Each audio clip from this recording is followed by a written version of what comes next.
Hello, everyone, and welcome back to SALT Talks. My name is John Darcy. I'm the managing director of SALT, which is a global thought leadership forum and networking platform at the intersection of finance, technology, and public policy. SALT Talks are a digital interview series with leading investors, creators, and thinkers. And our goal on these talks is the same as our goal at our SALT conferences, which is to provide a window into the mind of subject matter experts, as well as provide a platform for what we think are big ideas that are shaping the future. And we're very excited today to welcome Alan Murray onto SALT Talks. Alan is the CEO of Fortune Media, and he's also the author of several books, including the forthcoming book, Tomorrow's Capitalist, My Search for the Soul of Business. Alan writes a closely read daily newsletter, the Fortune CEO Daily, and co-hosts a weekly podcast called Leadership Next. Prior to joining Fortune in 2015, Alan led the Pew Research Center. And before that, he was at the Wall Street Journal for many years, serving as the deputy managing editor, executive editor online, Washington bureau chief, and the author of the Political Capital and Business columns. Hosting today's talk is Anthony Scaramucci, who's the founder and managing partner of Skybridge Capital, which is a global alternative investment firm. Anthony's also the chairman of SALT. And with that, I'll turn it over to Anthony to begin the interview. John, thank you. So, Alan, we go back a long ways. I'm lying about my age, so I'm not going to tell people how far back we go at this point. But I do, and I'm very fond of your writing. I always check your byline. What John left out is or maybe he put it in there. I think the CEO Daily, which I find fabulous. I read that every morning, so I just want to reemphasize that the Fortune CEO Daily comes out early morning. If we want our listeners to log into that or get that into their email box, what do they have to do? Let's start there, and then we're going to talk about your career. I think you can go to fortune.com/newsletters and sign up for it there. It won't cost you a penny, and it's worth everything you pay for it. It's more than that. It's really good insight into what's going on in the world. So I appreciate you writing it. But let's go. You're a CEO now.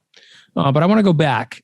You told people in past interviews that you've been a journalist since the age of 9. So true or false? I'm assuming that's true. And then why and how? And, what does it say for people? And I'm a big believer in this. Find your passion, do your passion, live your passion, then you're not working. So how did that all come together for you, sir? Yeah, it is true. I'm both a journalist and an entrepreneur from age 9. I started walking up and down the street, taking notes on people who had lost their dog or their grandparents were visiting or they had won the swim meet. And I wrote it all up, and my poor mother typed it out using this is before the day of, you were talking about your age. This is even more revelatory of my age. It was before the day of Xerox machines. And so my mother would type it all out I'd lay it out, and she'd type it out using a special carbon paper, and had a jelly sheet printing machine. So I put the carbon on the jelly sheet, and I could run off 30 copies, and I sold them for $0.05 a piece. So I had a subscription of 30. So we call that so I'm just going to really date myself, and Darcy obviously doesn't know this. We used to call that a ditto in my area. Do you remember the word ditto? Yeah. You had that blue gel, or it could have been black gel, and you ran it through the machine, and there was a crank on it. And that's how your teacher, when I was in elementary school and we had to take a test, she ran that machine that you're describing, because we did not have access to a copy machine. Same thing, and so you get 30 copies of the test. And exactly right. And then the gel would run out, and she'd have to replace the gel. So, wow. Okay, so we're really going back, and you and I are obviously fossils, which is fine. but I want to jump forward for a second. You had several dream jobs. Okay, you were at the Wall Street Journal, obviously. To me, I think it's the paper of record for American business, if not global business. But you get this job where you're going to be the CEO of Fortune magazine. And just for our viewers and listeners, this is a Henry Luce idea. He's at Time. He creates Time and then Life, and he needs to create something related to the business world. So he calls it Fortune. It becomes the magazine of the corporate world. We know the word Fortune 500, even the young people know it. Tell us why. Tell us why you would move to that position and why you would take a role like that. Well, again, this is going way back when I was in college. every few months, my father would send me an envelope, and it usually had some clippings from Fortune magazine in it because he was afraid I was going to fall under the spell of the quasi-communist professors at the school, and he needed to keep me on the straight and narrow. So they weren't quasi. Let's just state it for the record. They were communist professors. Anthony? I had the same professors. So, I had this connection with Fortune that went way back. Frankly, when I left the Wall Street Journal in 2012, went to run the Pew Research Center, I thought that I was done with media. But they came after me a couple of years later and said, "Do you want to be editor-in-chief of Fortune?" I know my father would be rolling in his grave to ever think that I would end up in that job. Said it sounds like fun. And so I did it. The CEO job is a little bit different. I mean, look, media's had a very tough 20 years. And magazines, Fortune's been around for 90 years, but magazines over the last 10 years have been in a pretty steady downhill decline. And the company Time Inc., which published 24 magazines, was itself it ended up merging with Meredith, but it was not in a good way when that merger happened. And Meredith quickly decided it wanted to sell off Time, Fortune, Money, and Sports Illustrated. And for me, this was an effort at salvation. I thought it was an important brand that needed to be preserved, but it was going to have to change pretty dramatically in order to be preserved. And it seemed to me a worthy effort to take on the job of transforming it so it would last for another 100 years. So let's talk about that.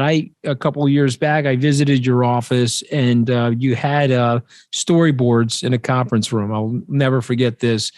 And you were explaining to me your vision for Fortune and how you were going to make this transformation, and you were going to reflect for Fortune what was happening in the world today. Certainly when Fortune was started 90 years ago, we had a different world. So tell us what's happening in the world today. We're going to get to your book in a second, Tomorrow's Capitalist, which is exactly about the future and where the future is going. But tell us what changes you thought you needed to make. Of course, they've been resoundingly successful. So what did you see and how did you implement them? Well, and Anthony, when you ask that, I mean, there are the changes that Fortune needed to make to survive. And then there are the changes that Fortune covers, which are fascinating. Are you asking about the former or the latter or both? I'm about both. I'm asking about both. Yeah. I'm asking about both. Well, let me do the former first. I mean, Fortune magazine has been around since 1930, but it was very clear by the time we spun out of Time Inc. and Meredith 3 years ago that it was like all the other magazines of Time Inc. in a bad way. People just weren't reading magazines. They weren't advertising in magazines.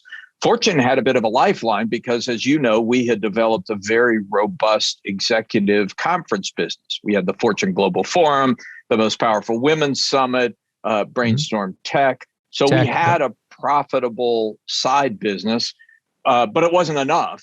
And so what was clear to me was that if my job was to make sure Fortune was around for another 100 years, I was going to have to figure out other ways of getting information to people beyond a print magazine. And that's what we've been doing. We've developed a very robust digital site that includes newsletters and podcasts. And I have a great new editor named Allison Chantel, who came from Business Insider, which of course started as a pure play digital product.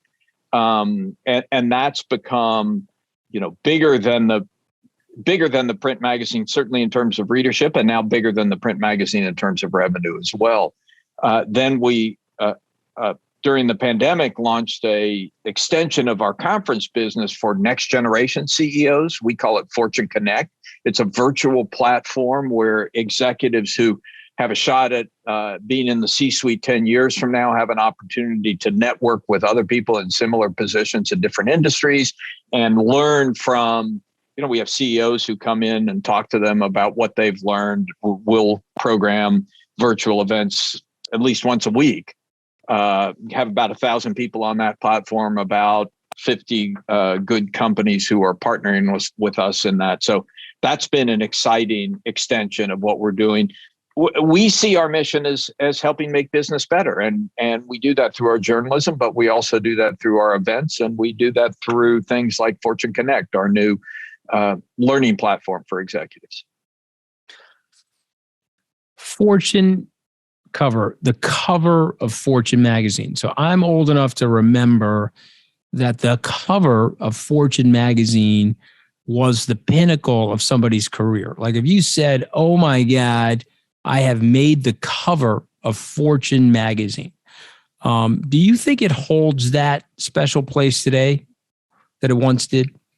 Not as much, but it's still pretty big. Look, when I came to Fortune 6 years ago as editor, not CEO, the very first issue that I oversaw, print issue that I oversaw, was the Most Powerful Women issue. And Ginny Rometty, the CEO of IBM, was on the cover. And I remember her staff telling me a week or two later that she had that issue framed and given it to her mother for her mother's birthday. So, it tells you something about the emotional, this was the thing she wanted her mother to have. And, I think it does, by the way. I mean, you're being modest. See, I thought I was teeing you up to say, yes, it still does. I see CZ behind you, the founder of Binance, and I'm close to him. And he thinks that's also going to his mom. He thinks that's the greatest thing that ever happened. That he made the cover of Fortune. I think it is still, to me, the pinnacle, the top of the pyramid of business success to be on the cover of Fortune magazine. So we're not ready to give up on the print edition. It's certainly not the profit generator that it was, but we've gotten the print magazine to a break-even basis. We love it. We'd like to keep it around as long as we can, because I do think it has a powerful emotional connection. And a lot of the other businesses we built we've been able to build because of that emotional connection. Yeah, well, I think it is. And when I see your email come into my email box, I know it's you, but I'm also like, this is coming from Fortune. I gotta read this because of the quality of the journalism. I want to switch to your book. The title of it is Tomorrow's Capitalist: My Search for the Soul of Business. So who is tomorrow's capitalist? Give me the archetype of who's tomorrow's capitalist. Yeah, this has been an interesting journey for me, and I say it in the book. I from the time I was 9 years old as a journalist, I never saw my job as changing the world. I always saw it as explaining the world. But over the last decade, in conversation, because of my position, because of the conferences we do, the podcast I do, I have lots of opportunities to talk to the people who are running large organizations. And what I noticed over the last decade was the nature of those conversations were changing. They were talking very differently about businesses' responsibility in society. They were thinking very differently about how they did those jobs. And then with time, they also started acting differently. We could go through, over the course of the last 5 or 6 years, the examples of CEOs and companies that have either spoken out on public issues or made big commitments to the environment or to diversity and inclusion or to job training efforts that extend beyond their walls. It was just clear to me as a listener and as an observer, and as someone who had the opportunity to ask questions about this, that the way they thought about running their businesses was changing. And that's the trend that I try to capture in this book. So you covered everything. You've covered private equity, hedge funds. You've covered whole landscape of corporate America. The Fortune 500 is the gold standard of the top 500 companies. Tell us about your discovery and your team's discovery of cryptocurrencies and somebody like CZ being on the cover. And what is your reaction to the world of cryptocurrency, which I would point out to everybody is approximately a $2 trillion market cap. So it's, you could take Amazon and Apple and Microsoft, and of course they are larger than the market cap of all of crypto. What's your reaction to cryptocurrencies? Yeah, it's Bill. I don't think it was originally Bill Gates, but Bill Gates frequently talks about how technology is overestimated in the short term, underestimated in the long term. I think crypto and the technology underlying it falls into that category. Anthony, actually, this gives me a chance to go back a step to the question you were asking about how I see the world right now. I've covered business for 4 decades, and I can't ever, I'm pretty sure there has not been a time that is as interesting and as fertile and as full of change as the moment we're in right now. And there are kind of 3 different revolutions happening simultaneously. One is the technology revolution, and I see crypto as part of that, just changing every business dramatically. One is the purpose revolution that you and I just talked about. The companies are really rethinking why they exist and what their responsibilities to society are. And then the other is forced by the pandemic, the how we work revolution. What does it mean to have hybrid work and versus distributed work, and how do you make all those things work? So I think there's so much going on at the moment, but the technology piece has always been critical for us. And I see crypto as just a further extension of that. I don't know that Bitcoin itself or Ethereum or, I can't say that I have heavy investments in any of those. I can't say as a journalist I have heavy investments in anything, Anthony, but I do think that the technology that underlies those will be spread throughout the economy over the course of the next decade or two. And that's why Fortune feels we have to pay very close attention. Well, listen, obviously we've made a big investment in the space. We believe that, but there's also a lot of fear and uncertainty and doubt. You're from an older business. You said the business was started in 1930. There's somebody that was born in 1930, a guy by the name of Warren Buffett. I know you know him personally. What do you say to older people as they're trying to be tomorrow's capitalists? Do you think that it's better to stay in yesterday's capitalism, or what would you say to somebody who's had a career, lifetime of success, doing things a certain way about our changing world? I think we've reached a moment where most of the successful people in business that I meet have come to understand that disruption is a constant. If you were to ask, Jamie Dimon or Mary Barra, who is your most dangerous competitor? I mean, if you ask the head of GM or the head of JP Morgan 20 years ago, who is your fiercest competitor, they probably would have given you a predictable answer. It's Ford, or it's Bank of America, or whatever. If you ask that question today, and I have the opportunity to ask that question fairly frequently, you'll get a much more interesting answer, which is, it's not the obvious choice, the other company that's doing what we're doing. It's the technology out there, or the startup that has the potential to disrupt everyone. I mean, think of how many sectors of the economy in which you have CEOs who are watching Amazon with a wary eye and saying, "What is that company going to do to me?" Right? And so I think any CEO worth their salt. I can't speak for Warren Buffett, but I think any CEO today worth their salt understands that you can't afford to ignore a big technology trend like crypto, because it can come back and bite you and threaten your existence in surprisingly rapid order. I'm going to ask it a different way, and then I'm going to turn the questions over to John Darcy. And let me explain why I'm turning them over to John Darcy. He reaches the right demographic, Alan Murray. Okay? All right. If we bring John Darcy in with his Hollywood smile and his matinee good looks, we get more viewers and listeners. So I have to turn it over to him in a second. But I want to ask it a different way. You meet a lot of entrepreneurs. You meet a lot of seasoned corporate CEOs. You meet a lot of startup people. It's like a Simon Cowell sort of a question. Okay, there's an X factor that people have that is going to make them successful. What is it, sir? I think in today's economy, it gets back to the earlier question. It's the ability to see around corners. If we've learned anything in the last 2 years, it's that predictions of the future aren't worth much. Nobody knew we were going to get hit with a pandemic. Nobody knew we were going to end up with 8.5% inflation in 2022. No one knew that it would all be disrupted by the George Floyd killing, We live in what's the phrase, VUCA, a volatile, uncertain, complex world, and things are coming at you from different directions all the time. And I think to be successful in this environment, you have to be listening, you have to be paying attention, you have to have a degree of humility, and you have to have good peripheral vision so that you see the stuff coming your way before it hits you in the face. What about luck and providence, though?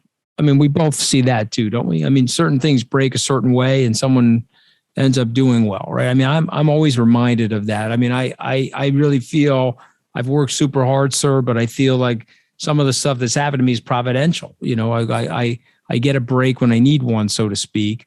Or do you think none of that comes into play? You know, I often wonder how much of it is, you know, yeah, I put myself out there, but, you know, and you make your own luck, so to speak. But certain things happen a certain way. You know, I heard Elon Musk speak once, and I really admired what he said. He said, you know, if I didn't get that grant or that approval from NASA, I probably would have had to shut down SpaceX. Look at SpaceX today, but it was touch and go there for him.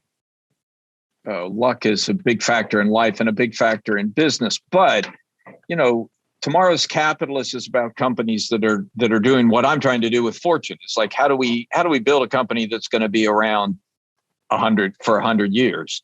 Luck won't carry you that far. Right. No question. So I think that's the difference. Anybody can be lucky for a while, right, but to build great companies requires skill over time. All right, I'm going to turn it over to John Dorsey. He's got questions for you, Alan. Go ahead, Mr. Dorsey. All right, I'm going to dig into a couple of, I think, case studies or recent examples that I think are an interesting way to look through the lens of your book. And one of them involves Disney. Obviously, yeah. They've been at the center of a firestorm. Initially, CEO Bob Chapek wasn't outspoken enough in the eyes of a lot of his employees, a lot of people in Florida around the Don't Say Gay bill, the so-called Don't Say Gay bill. And so he faced a lot of backlash for not being outspoken enough. And then suddenly he speaks out about it. And the governor of Florida, you know, pulls the rug out from under Disney and their special district at Reedy Creek, which is now, you know, mired in legal issues about whether they're going to be able to follow through with, you know, basically pulling that special district distinction off of Reedy Creek. But how do you look at that situation and evaluate whether, you know, it's a good thing for a CEO to come out and take a stand on something long term? Do you think, you know, CEOs are viewing that as something maybe we should stay quiet around social issues, or do you think CEOs are maybe taking the opposite stance? It's such a rich issue, and there's so much we don't yet know about it. But look, what Bob Chapek did, which is initially in the first couple of weeks, which is say, this is a hornet's nest and I don't want to go anywhere near it, so I'm going to hide under my desk and keep my mouth shut, is what every CEO, and I know this as a journalist, 10 years ago, 15 years ago, every CEO would have done. That was the reason I know it is because, look, I was a journalist. I was on, Anthony, you know, I had my show on CNBC where I was trying to get CEOs to come on and talk about controversial social issues. And they said, no way, if it doesn't directly affect my bottom line, I'm not talking about it. You know, the kinds of things we've seen in recent years, they just wouldn't do it. So what Chapek did was old school, true to the book, keep your mouth shut. His employees rebelled.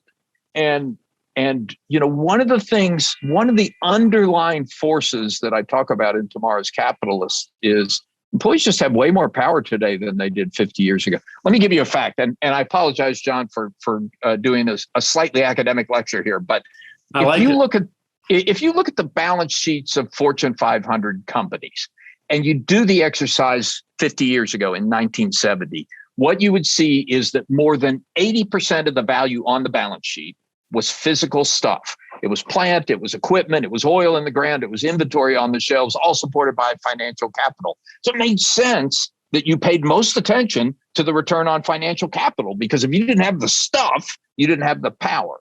If you do the same exercise today, look at the balance sheets of the Fortune 500 companies. More than 85% of the value is intangibles. It's intellectual property, it's software code, it's brand value. It's all things that have much less to do with physical stuff, much more to do with human beings. with your employees, with your customers, with the emotional tie you have to those people. So business over the course of a half a century has become far more human focused. And you don't have the option, and this is part of what's going on in the Great Resignation, of just ignoring your employees. So when the creatives of Disney rose up and said, you got to say something because this is offensive to us, Chapek found that he couldn't just sit back and keep quiet. He couldn't hide under his desk. They wouldn't let him.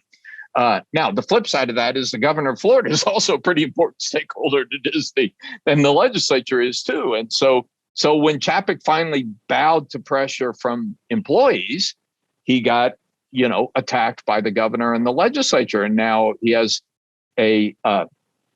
his tax status is at risk. Now, you could say the lesson from that is to go back to where companies were 15 years ago and hide under the desk. I don't think that's really an option. I think the lesson of that is that your employees are critical stakeholders. Those legislators are critical stakeholders, and Chapek should have been spending time long before the crisis hit, shoring up relations with both so that he had the trust in reserve to handle what is clearly a very difficult situation.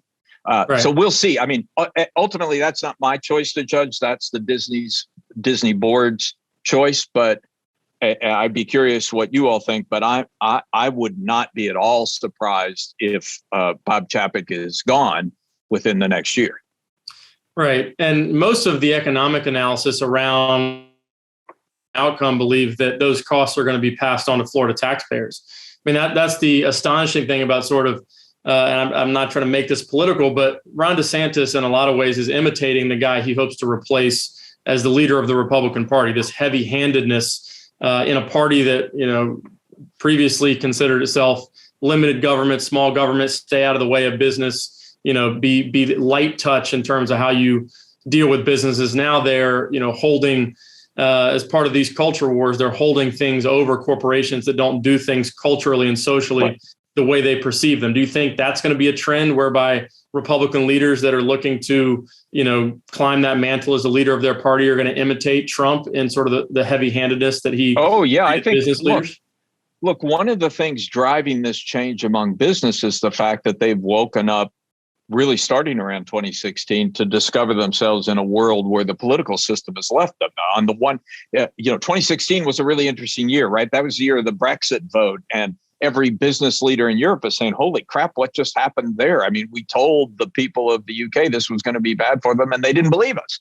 And then in the US, you had this amazing election where on the Republican side, which had traditionally been the party of business, Donald Trump was saying, forget globalization, and forget free trade, forget all the things that made these companies great. We're going to take a different direction. And on the Democratic side, you had a socialist almost win the nomination. And so business leaders were saying, people were saying to me, what the heck is going on? And if we don't figure out how to do our jobs better and to prove ourselves to society better, we're in danger of losing our operating license. So in some ways, this is kind of an existential political moment for business. They have built up trust during the pandemic. They have to continue to build up trust because they aren't going to get the support from the political system that they might have gotten in the past. Yeah, a lot of commentators and business leaders have opined that we're basically now, for a variety of reasons, a lot to do with the pandemic, at the end of globalization, that we're now in an era of sort of nationalism that's driven by several different factors. And one is just sort of wanting to control our own destiny. Do you think that's the case? And how do you think that'll change the way American business leaders think about running their business? Well, that change has already started, and you can't blame it just on politics. It's, although politics is part of it. Think about the business reaction to the Russian invasion of Ukraine. Again, I've been watching this for 4 decades. There's never been anything remotely comparable to that. Hundreds of companies voluntarily, not waiting for sanctions, voluntarily pulling their operations or shutting down their operations in Russia because of a geopolitical event. The only thing that's like slightly comparable was what companies did during to fight apartheid in South Africa. And even that unfolded over a decade or more and was the result of pressure from shareholders. Whereas this happened in 15 days. Companies just said, nope, we're out. We're not going to do this anymore. So it is a very big change in how companies are thinking about this. So I want to switch gears a little bit and talk about Twitter and free speech and the arbitration of truth. I think it's a fascinating topic that I don't really have a well-formed opinion on. You know, obviously Elon Musk has agreed in principle to buy Twitter, take it private under the guise that he wants to make it more inclusive, more free speech. But at the same time, you have to regulate free speech in certain ways, and not all speech falls under the free speech exemptions within the Constitution, right? And in the current world with social media, with the internet, obviously you have the ability for malign actors to hijack the information superhighway and use it for nefarious purposes. Totally. So how much, as a government, as a corporate CEO, how do you look at how to drive people to the right information, how to combat misinformation, and how does censorship play into all that?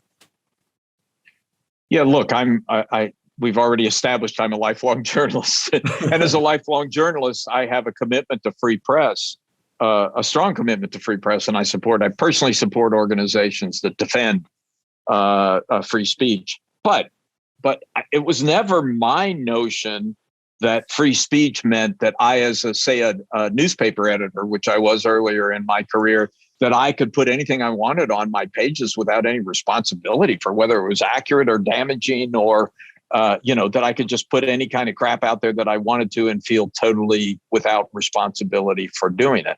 I feel the same way about the technology platforms. I mean, when I was at the Pew Research Center, we did the research showing 50% of Americans were getting their news from Facebook.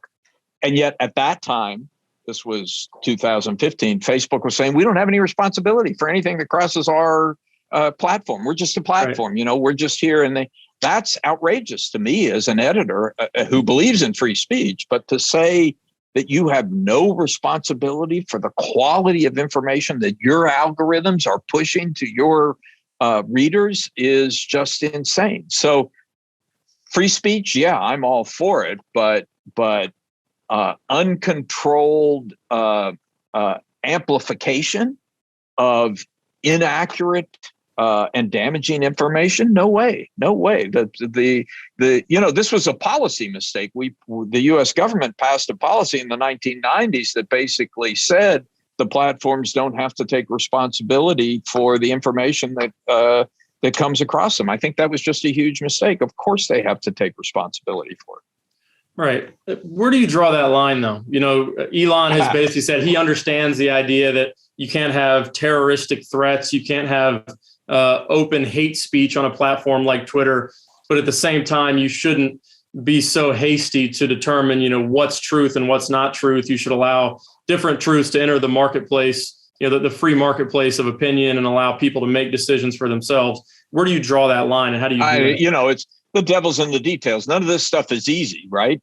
Elon Musk hasn't told him how he would have responded to the kind of information that was going across social media prior to the January 6th attack on the Capitol. Would he have allowed it under the name of free speech, or stopped it because it was potentially damaging?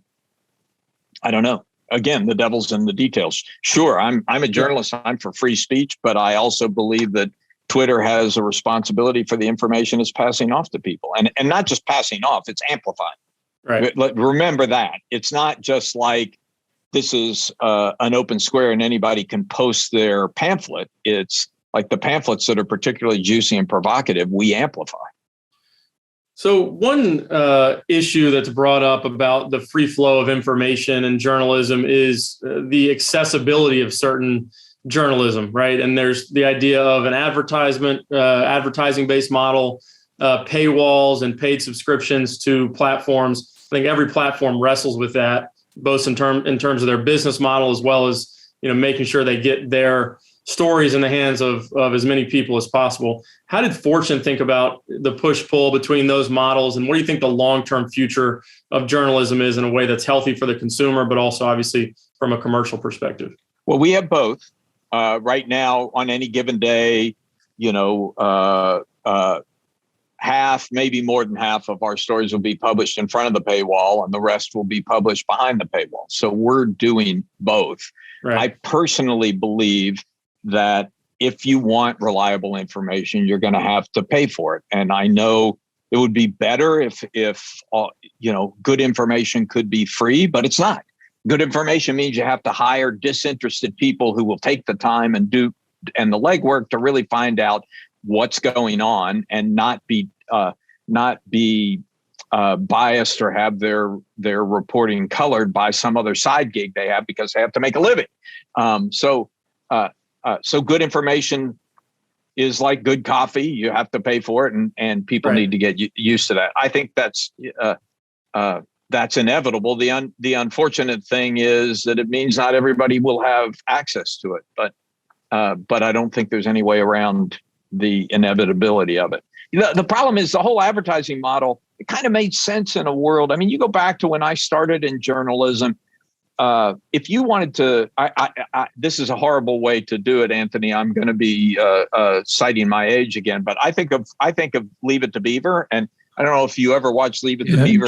Trust me, Darcy enjoys when you and I are citing our age. Okay, trust me. Okay? Old people stuff. Well, Leave It to Beaver. It's still you can still see reruns of it. Ward Cleaver was always sitting at the kitchen table reading the newspaper. I'm not even sure the guy had a job. He was always at the kitchen table reading the newspaper. You realized if you wanted to get any information to the Cleaver family, you had to get it through that newspaper. So that it was the only conduit to get to them. As soon as you take the newspaper away and put a computer there are hundreds of ways to get to them. And it turned out advertisers don't really care about the quality of the journalism. They just care about the quality of the people who are looking at it. And if they can find other ways to get people to their message, that they'll use it. So advertising is just not a good model for quality information at the end of the day, and paid models are inevitable.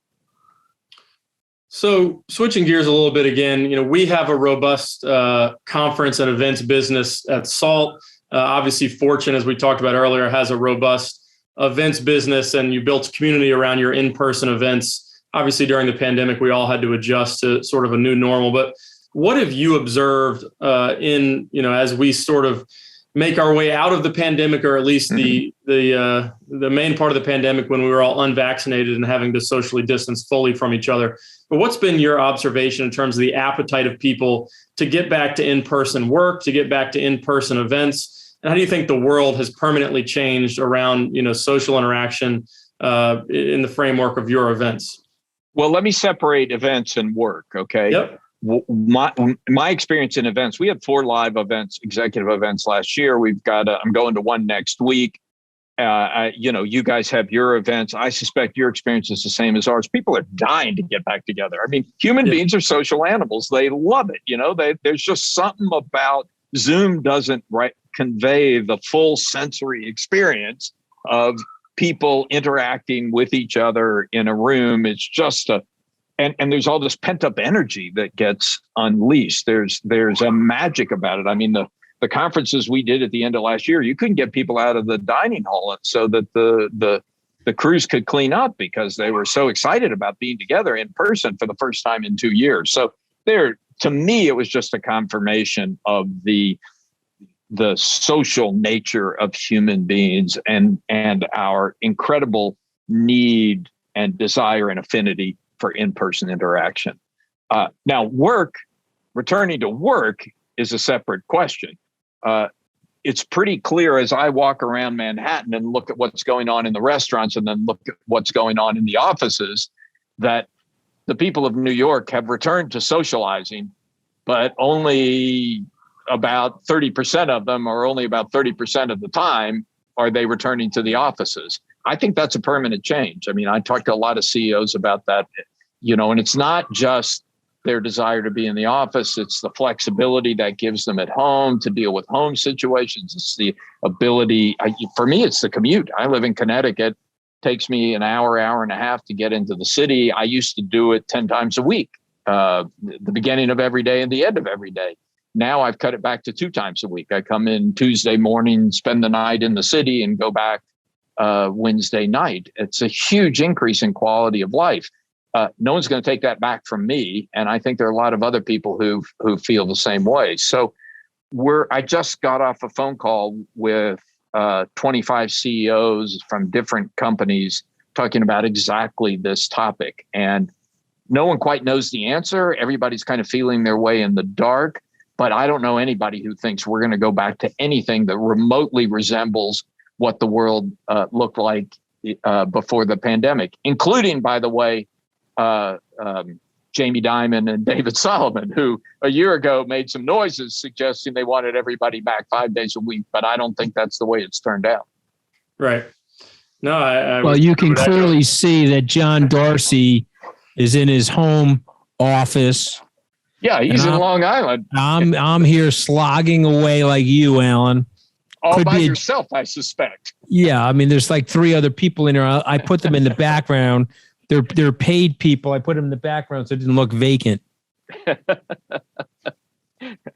This is Wednesday, and I do free lunch on Wednesday, which seems to work pretty well. And a couple of weeks ago, we did free lunch and then free drinks after work, and that works really well. But I'm not sure it works as a daily routine. Well, I don't know. The free drinks probably would work really well as a daily routine, just so you know. All right. Well, Alan, it's been a pleasure having you on. Again, hold up the book for us so we can show it off one more time. The book is called Tomorrow's Capitalist, My Search for the Soul of Business. I think it's a fascinating book and a great book for the times, talking about how corporate leaders are the ones that are driving a lot of the pragmatism that we have in our world today, where you have political extremism, culture wars being fought around every issue, even every non-issue. And you have business leaders that are stepping into that void and actually becoming a voice of reason. So fascinating book. Thanks for coming on the show again. Last time, apropos to our conversation, last time we had you on Anthony's podcast was about 6 years ago. We were in person, pre-pandemic, pre-Trump. It was a very different world. Hopefully we'll get to see you again in person soon. Amen. My pleasure. My pleasure. Mr. Scaramucci, Mr. Darcy. I like that. Mr. Darcy. Thank you. Thank you again to Alan Murray of Fortune Magazine. And thank you, everybody, for tuning into today's SALT Talk with Alan. Just a reminder, if you missed any part of this talk or any of our previous SALT Talks, you can access them on our website. It's salt.org/talks, or on our YouTube channel, which is called SaltTube. We're also on social media. Twitter is where we're most active at SALT Conference, but we're also on LinkedIn, Instagram, and Facebook as well. And we'd love for you to follow us. Please spread the word about these SALT Talks. We love educating our community around a variety of different issues, including what Alan wrote his great book, Tomorrow's Capitalist, on, which is sort of how business leaders are driving a lot of the conscience that's in our country today. But on behalf of Anthony and the entire SALT team, this is John Darcy signing off from SALT Talks for today. We hope to see you back here again soon.